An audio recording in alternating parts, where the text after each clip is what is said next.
உண்மைகள் முதலில். இது உங்கள் ஃபர்ஸ்ட் நியூஸ் தமிழ்.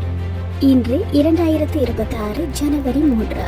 இலங்கை மற்றும் உலகின் சமீபத்திய செய்திகளுடன் நான் தர்ஷன். முதலில் தலைப்புச் செய்திகள். நாட்டில் மீண்டும் மழை அதிகரிக்கும் சாத்தியம், வானிலை எச்சரிக்கை.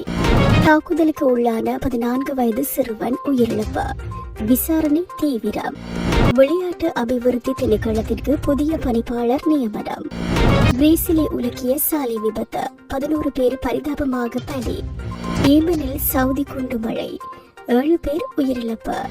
இலங்கையின் மேற்கு, தெற்கு மற்றும் மத்திய மாகாணங்களில் அடுத்த சில நாட்களில் மழை மீண்டும் தீவிரமடையக்கூடும் என வானிலை திணைக்களம் எச்சரிக்கை விடுத்துள்ளது.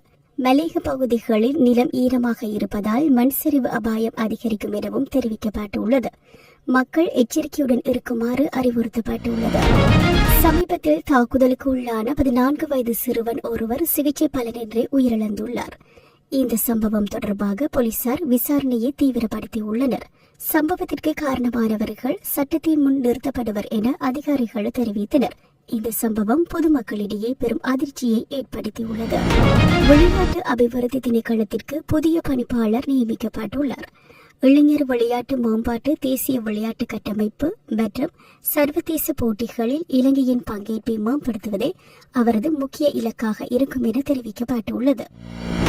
பிரேசிலில் நிகழ்ந்த கடுமையான சாலை விபத்தில் லாரி மீது பஸ் மோதியதில் 11 பேர் சம்பவ இடத்திலேயே உயிரிழந்துள்ளனர். பலர் படுகாயங்களுடன் மருத்துவமனையில் அனுமதிக்கப்பட்டுள்ளனர்.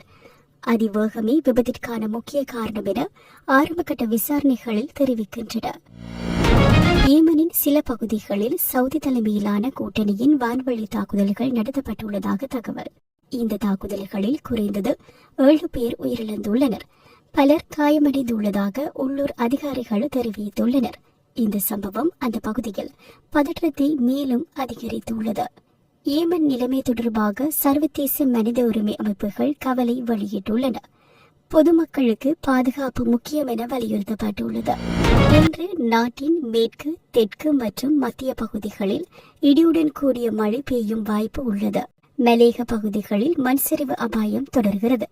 கடலோர பகுதிகளில் பலத்த காற்று வீசக்கூடும் என்ற காரணத்தால் மீனவர்கள் எச்சரிக்கையுடன் இருக்க வேண்டும் என அறிவுறுத்தப்பட்டுள்ளது. இதுவரை நீங்கள் அறிந்தவை 2026 ஜனவரி 3 இன்றைய இலங்கை மற்றும் உலகின் முக்கிய செய்திகள். மேலும் நம்பகமான, துல்லியமான செய்திகளுக்கு ஃபர்ஸ்ட் நியூஸ் தமிழுடன் தொடருங்கள். நான் தர்ஷி.